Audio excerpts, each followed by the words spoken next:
بسم اللہ الرحمن الرحیم۔ السلام علیکم۔ حضرت شیخ عبد القادر جیلانی رحمۃ اللہ علیہ کے دور میں بغداد کے اندر ایک عورت رہتی تھی۔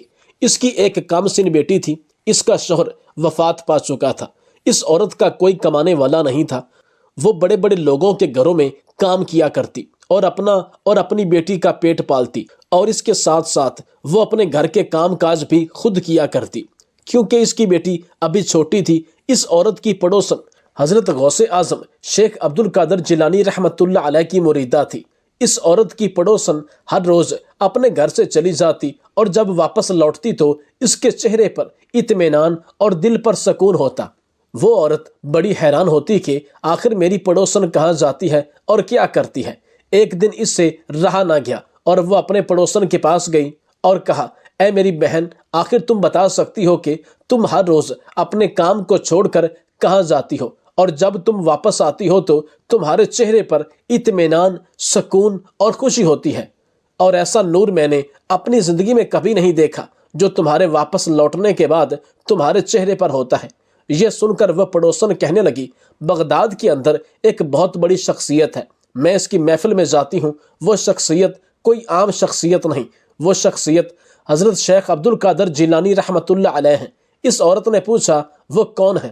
میں نے تو اس کے بارے میں نہیں سنا۔ تو اس نے کہا کہ تمہیں تمہارے شوہر کے غم نے اتنا پریشان کر دیا تھا کہ تمہیں تو آس پڑوس کے بارے میں نہیں پتا۔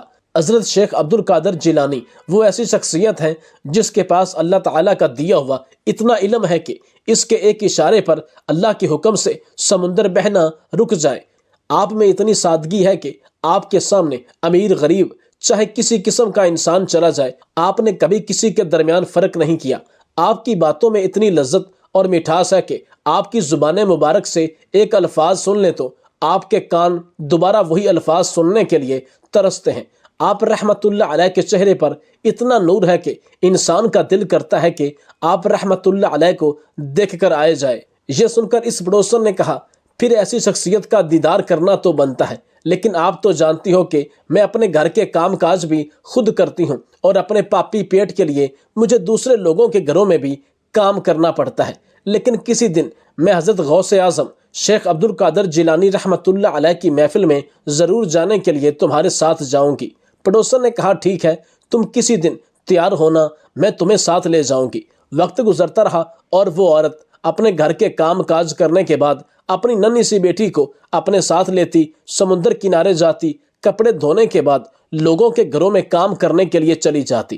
ایک دن اس کی پڑوسن نے اسے کہا، یہ دنیا داری کے کام تو چلتے رہیں گے، لیکن تم کبھی بھی میرے ساتھ ضرور چلو، ہو سکتا ہے پھر تمہیں یہ موقع نہ ملے۔ تو اس نے اپنی پڑوسن کی بات مان کر ایک دن اپنے کام جلدی جلدی کیے اور اپنی ننھی سی بیٹی کو لے کر حضرت غوث پاک کے پاس چلی گئی۔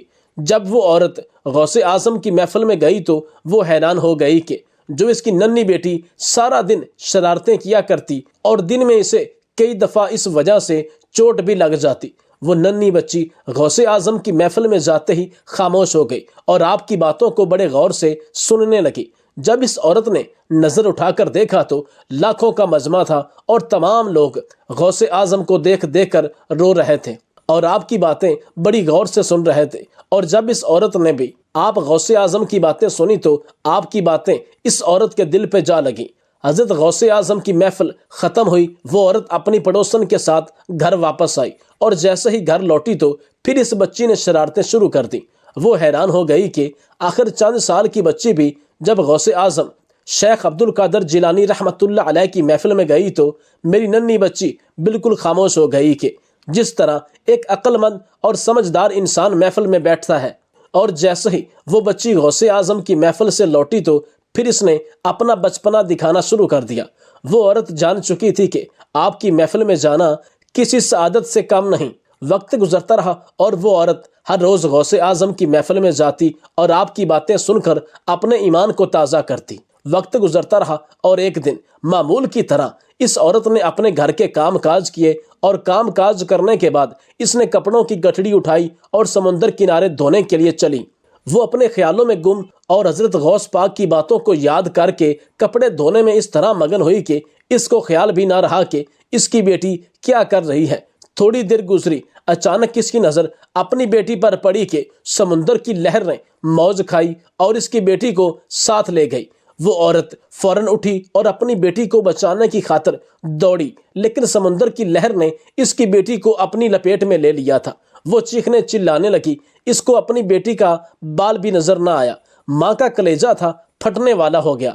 وہ اسی وقت دوڑتے ہوئے، حق لاتے ہوئے اپنی پڑوسن کے پاس پہنچی اور کہا، خدا کے واسطے میری مدد کرو، میری اکلوتی بیٹی، میری زندگی کا واحد سہارا، میرے جینے کی واحد وجہ سمندر میں ڈوب چکی ہے، تم اسے بچاؤ۔ اس کی سہیلی نے پوچھا، تمہاری بیٹی کو ڈوبے ہوئے کتنا وقت ہو گیا ہے؟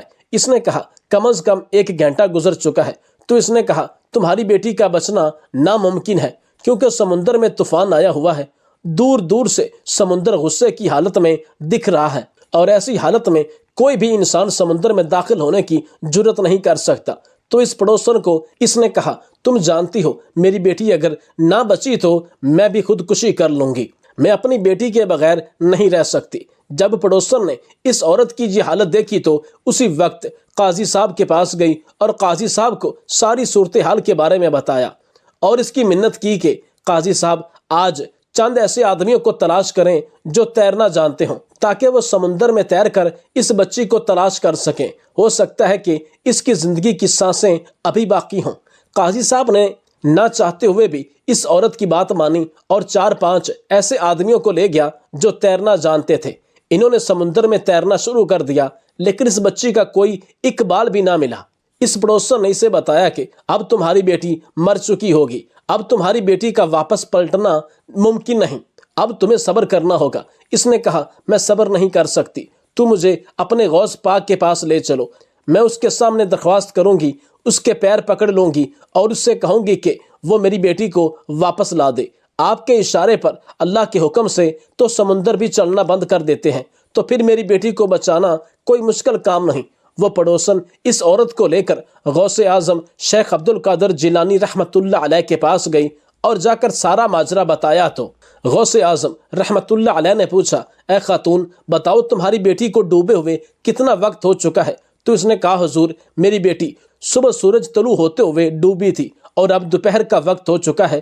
یہ سن کر ایک عام آدمی کی تو عقل حیران رہ جاتی ہے کہ اگر انسان پانی میں ڈوبے تو چند لمحے اس کی موت کے لیے کافی ہو جائیں گے، لیکن یہاں تو آدھا دن گزر چکا تھا۔ وہ عورت کہہ رہی تھی کہ حضور، آپ میری بچی کو بچا لیں۔ غوث اعظم نے اس خاتون اور اس کی پڑوسن کو ساتھ لیا اور آپ کے ساتھ ہزاروں کی تعداد میں مرید چل پڑے، اور تمام لوگ سمندر کنارے پہنچ چکے تھے جہاں اس کی بچی ڈوبی تھی۔ تمام لوگ دیکھ کر حیران تھے کہ وہاں تو سمندر نے طوفان مچا رکھا ہے اور وہاں بچی کا بچنا ناممکن تھا، اور وقت بھی کافی گزر چکا تھا۔ غوث اعظم سمندر کی لہروں کو دیکھ رہے تھے اور وہ عورت رو رہی تھی۔ شیخ عبد القادر جیلانی رحمۃ اللہ علیہ نے اس ماں کی آنکھوں میں دیکھا، آنکھوں میں ایک امید تھی، اللہ کی رحمت سے لو لگائی ہوئی تھی، اور اللہ کے فرما بردار بندے کو یہ بات بول رہی تھی کہ آپ رحمۃ اللہ علیہ نے دعا کے لیے ہاتھ اٹھا دیے، اے دریا پر حکومت کرنے والے، اے لہروں کو اٹھانے والے، اے سب کو سنبھالنے والے، اے گھروں کو سنبھالنے والے، تو حاضر ہے، تو حاضر ہے۔ لیکن تیرا یہ بندہ عبد القادر تجھ سے التجا کرتا ہے، اس ماں کے دل کو تو اس کی بیٹی کو صحیح سلامت دریا سے باہر آ جائے۔ اے میرے پروردگار، تو جانتا ہے میرا واسطہ تیرے ساتھ اور تیرے محبوب کے ساتھ ہے، میں تجھ پر یقین رکھتا ہوں، میرا ایمان تجھ پر ہے۔ میں جانتا ہوں کہ بندے کا یقین کبھی نہیں ٹوٹتا جب اپنے رب سے لو لگا لیتا ہے، جب اس پر یقین کرتا ہے، اور بے شک میرے لیے میرا اللہ ہی کافی ہے۔ اے لوگو، تم سن رہے ہو، میرے لیے میرا رب ہی کافی ہے، میں مدد کے لیے اپنے رب کو پکارتا ہوں۔ اے اللہ، کیا تو اپنے عبد القادر کی بات کو ٹھکرائے گا؟ یہ عورت میرے نبی کے خاندان کو چاہنے والی ہے، ان سے عقیدت رکھتی ہے۔ یا اللہ، تجھے تیرے محبوب، تیرے آخری نبی کی آل کا واسطہ، اہل بیت کرام کا واسطہ، اس کی اولاد سے اسے واپس کر دے۔ اسی طرح ایک ماں کے چین کو نہ چھین۔ سارے منظر کو لوگ دیکھ رہے تھے، ہر ایک کی آنکھ اشک بار تھی۔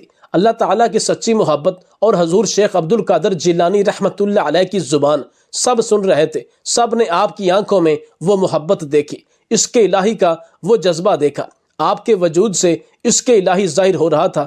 آپ رحمۃ اللہ علیہ نے اس ماں کی طرف دیکھا اور کہا، اے عورت، تو سن رہی ہے میری بات؟ تیری بیٹی کا نام کیا ہے؟ اس نے آنسو کو صاف کرتے ہوئے کہا، حضور میری بیٹی کا نام حضور صلی اللہ علیہ وسلم کی پیاری بیٹی سیدہ کائنات شہزادی کونین کی نسبت سے میں نے اپنی بیٹی کا نام فاطمہ رکھا تھا۔ فاطمہ نام سن کر شیخ عبد القادر جیلانی رحمۃ اللہ علیہ کو جلال آ گیا۔ اب تو وہ ہوگا جو دنیا دیکھتی رہ جائے گی، نام کی شان اور رتبہ۔ اب آپ رحمۃ اللہ علیہ نے دریا کے پاس کنارے کے بالکل قریب کھڑے ہو کر پکارا، اے فاطمہ تمہیں ماں سیدہ کی نسبت باہر آ جا۔ یہ حکم دیا جا رہا تھا۔ جیسے ہی آپ رحمۃ اللہ علیہ نے جلال اور روبدار آواز سے پکارا تو دریا سے اس بچی کے دونوں ہاتھ باہر نکلے اور یہ آواز سب لوگوں نے سنی۔ جب بچی نے کہا لبیک یا شیخ عبد القادر جیلانی رحمۃ اللہ علیہ، آپ رحمۃ اللہ علیہ نے اس بچی کو اس کے ہاتھوں سے پکڑ کر اس کو باہر نکال لیا۔ اس بچی کے ہاتھ میں حضور غوث اعظم شیخ عبد القادر جیلانی رحمۃ اللہ علیہ کا ہاتھ تھا۔ جب یہ سارا منظر اس بلکتی سسکتی ماں نے دیکھا تو اس کو یقین نہیں آ رہا تھا کہ آدھا دن سمندر میں ڈوبنے کے بعد بھی میری بیٹی زندہ ہو گئی۔ لیکن جب اس نے حضور غوث اعظم کی شان کو دیکھا تو پھر یقین کر لیا اور آپ کے قدموں میں گر گئی۔ آپ رحمۃ اللہ علیہ نے فرمایا، اے خاتون تمہیں میرے قدموں میں گرنے کی ضرورت نہیں، بلکہ اس رب کا شکر ادا کرو جس کے حکم سے تیری بیٹی واپس آ گئی، کہ یہ سب اللہ کے حکم سے ہوتا ہے۔ یہ سن کر وہ عورت آپ کی پکی سچی مریدہ ہو گئی اور اس کے بعد آپ کی ہر ایک بات پر عمل کرتی، اور یہ بات پورے بغداد شہر میں آگ کی طرح پھیل گئی کہ حضور غوث اعظم شیخ عبد القادر جیلانی رحمۃ اللہ علیہ نے آدھا دن ڈوبنے کے بعد بچی کو صحیح سلامت زندہ دریا سے واپس نکال لیا۔ دوستو یہ تھی ہمارے غوث اعظم شیخ عبد القادر جیلانی کی شان۔ دوستو یہاں آپ کو حضرت شیخ عبد القادر جیلانی رحمۃ اللہ علیہ اور ایک ہندو عورت کا ہندو ہوتے ہوئے شیخ عبد القادر جیلانی رحمۃ اللہ علیہ پر ایمان ہونے کا ایک دلچسپ واقعہ سناتے ہیں۔ ایک گاؤں میں ایک ہندو اور اس کی بیوی رہتے تھے۔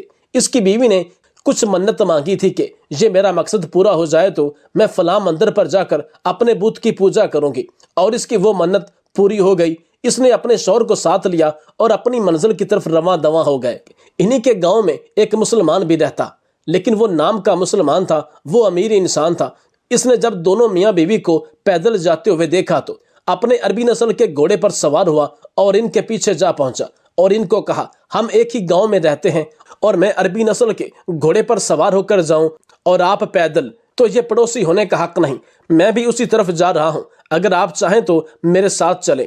تو اس کے شوہر نے کہا، نہیں ہم پیدل ہی جائیں گے، تم چلے جاؤ۔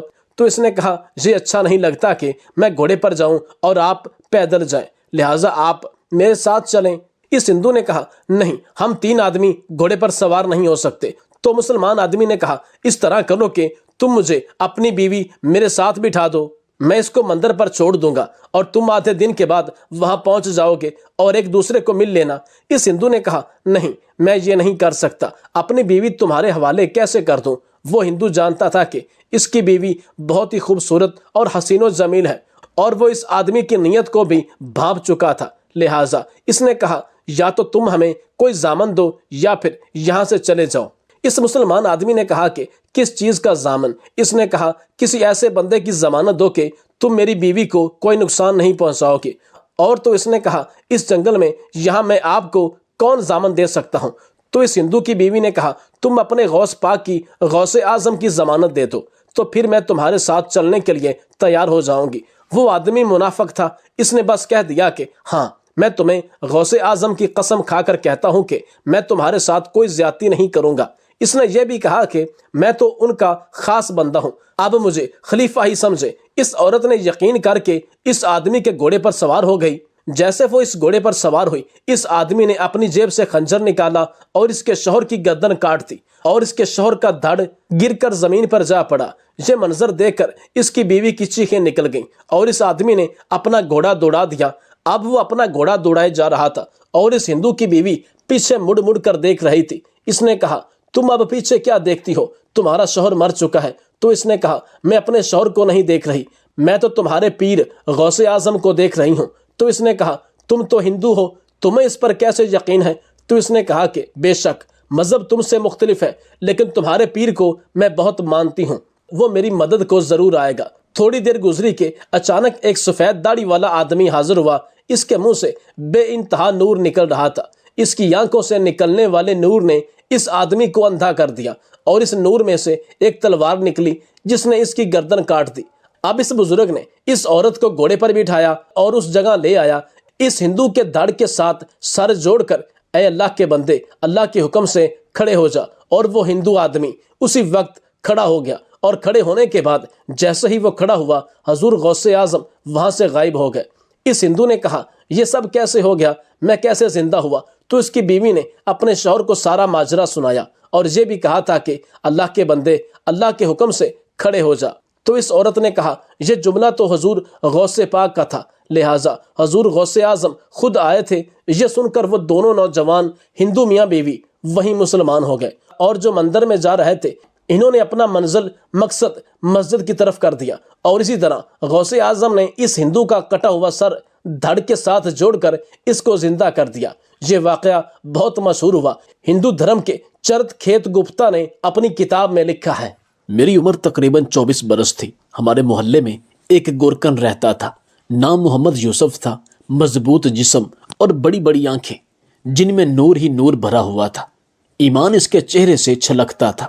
بارش چہرہ اس کی ایک ہی روٹین تھی، صبح گھر سے نکلتا اور شام کو قبرستان سے واپس آتا تھا۔ یہ ایسا عظیم گورکن تھا کہ کبھی کسی قبر کے پیسے منہ سے نہیں مانگتا تھا، جو جتنا دے جاتا رکھ لیتا۔ کبھی کسی سے کوئی بحث نہیں کرتا، کوئی ڈیمانڈ نہیں کرتا تھا۔ خاص کر کسی امام مسجد اور کسی یتیم بیوہ سے پیسے لینے کا تو سوال ہی پیدا نہیں ہوتا۔ ہمیشہ راستے کے ایک طرف ہو کر چلتا تھا اور کسی کی طرف بری نظر سے نہیں دیکھتا تھا۔ ایک دن محلے کے پڑھے لکھے لڑکے اکٹھے ہوئے اور یوسف سے کہنے لگے کہ آپ کی ساری زندگی قبرستان میں گزری ہے، ہمیں کوئی واقعہ سنائیں۔ یہ سن کر یوسف حسین سنجیدہ ہوا اور لمبی سانس لی اور کہنے لگا، آج مجھے 17 سال ہو گئے ہیں، میں قبریں بنا رہا ہوں۔ میرے ساتھ ایک عجیب واقعہ گزرا ہے۔ گرمیوں کی دوپہر تھی، کچھ لوگ میرے پاس آئے کہ بابا جی قبر بنانی ہے۔ میں نے پوچھا کہ آدمی ہے یا عورت ہے؟ تو انہوں نے بتایا کہ عورت کرنٹ لگنے کی وجہ سے فوت ہو گئی ہے۔ وہ لوگ یہ کہہ کر چلے گئے، میں عموماً اکیلا ہی قبر بناتا ہوں۔ میں نے سخت گرمی میں قبر بنانا شروع کر دی۔ دوپہر 2-2:30 بجے تک قبر مکمل ہو گئی اور اس دن گرمی بھی انتہا کی تھی۔ قبر کو فائنل ٹچ دینے کے لیے میں نے قبر کے اندر لکڑی ماری تو مجھے ایسی آواز آئی جیسے کوئی شیشے کی چیز ٹوٹ گئی ہے، اور بس پھر خوشبو ہی خوشبو پھیل گئی اور قبر ٹھنڈی ہو گئی۔ میں قبر میں ہی لیٹ گیا۔ باہر سخت گرمی تھی، اندر قبر ٹھنڈک اور خوشبو سے بھری ہوئی تھی۔ اس سے میری روح تک خوش ہو گئی۔ میں حیرانی اور دہشت سے خاموش رہا۔ مغرب کے بعد جنازہ آ گیا۔ عورت کے ورثاء نے اسے دفنا دیا اور چلے گئے، مگر میرے اندر تجسس بھرا ہوا تھا کہ اس عورت کی کون سی نیکی ہے جس کی وجہ سے اس کو اتنا بڑا انعام ملا ہے۔ باتوں ہی باتوں میں میں نے معلوم کر لیا تھا کہ یہ عورت فرید گیٹ ملتان کے اندر رہنے والی تھی اور بجلی کے کرنٹ لگنے سے فوت ہو گئی ہے۔ آباء و اجداد یہیں کے رہنے والے تھے۔ میں پوچھتا ہوا فرید گیٹ پہنچ گیا اور عورت کے بارے میں معلوم ہوا کہ اس عورت کا خامد کچھ عرصہ پہلے فوت ہو گیا تھا۔ وہ بیچارہ 6-7 سال بیمار رہا۔ اس عورت نے دن رات اس کی خدمت کی۔ خاوند کی شدید بیماری کے باوجود اس کے ساتھ بے وفائی نہیں کی اور دل و جان سے اس کی تیمارداری کرتی رہی۔ باوجود غربت کے اس کو محنت مزدوری کر کے کھانا کھلاتی رہی اور اپنے جذبات کو اپنے بیمار خاوند پر قربان کر دیا۔ یہ گورکن کہتا ہے کہ مجھے معلوم کرنے پر پتہ چلا کہ اس کے شوہر کے گردے بالکل خراب ہو چکے تھے اور کچھ مردانہ مسائل بھی جن کا کوئی حل نہ تھا، لیکن اس کے باوجود اس کی بیوی نے کبھی کسی کو بھنک تک نہیں لگنے دی اور زندگی کے ہر لمحے اس کے ساتھ وفا کی، حتیٰ کہ اس کے خاوند کے منہ سے ہمیشہ اس کے لیے دعا نکلتی تھی اور وہ ہمیشہ کہتا تھا، میں تجھ سے راضی ہوں، جو تو نے میرے لیے کیا ہے اتنا میرے لیے نہ میرے ماں باپ نے نہ میرے بہن بھائیوں نے کیا۔ گورکن سمجھ گیا کہ یہ عورت نیک پاک باز تھی اور اپنے شوہر کی وفادار تھی۔ جو لوگ اللہ تعالیٰ کی رضا کی خاطر بے لوث انسانیت کی خدمت کرتے ہیں اور اپنی راتیں بھی اللہ کی راہ میں جاگتے ہیں، انہی لوگوں کے بارے میں اللہ تعالیٰ نے فرمایا ہے کہ میں ایسے ایسے انعامات دوں گا کہ جس کو کسی آنکھ نے نہ دیکھا اور نہ کسی نے تصور کیا۔ خوش نصیب ہیں وہ لوگ جن کی قبریں خوشبو اور ٹھنڈک سے بھری ہوئی ہیں۔ ایک بیوی کی اس سے زیادہ وفا کیا ہو سکتی ہے کہ وہ اپنے شوہر کے مطابق چلے، اپنی زندگی کا لمحہ لمحہ اپنے شوہر کو راضی کرنے کی خاطر گزارے، اس کی فرما برداری کرے تو اللہ تعالیٰ اجر کیوں نہیں دے گا۔ دعا ہے کہ اللہ تعالیٰ ہمیں اور سب مسلمانوں کو بخش دے۔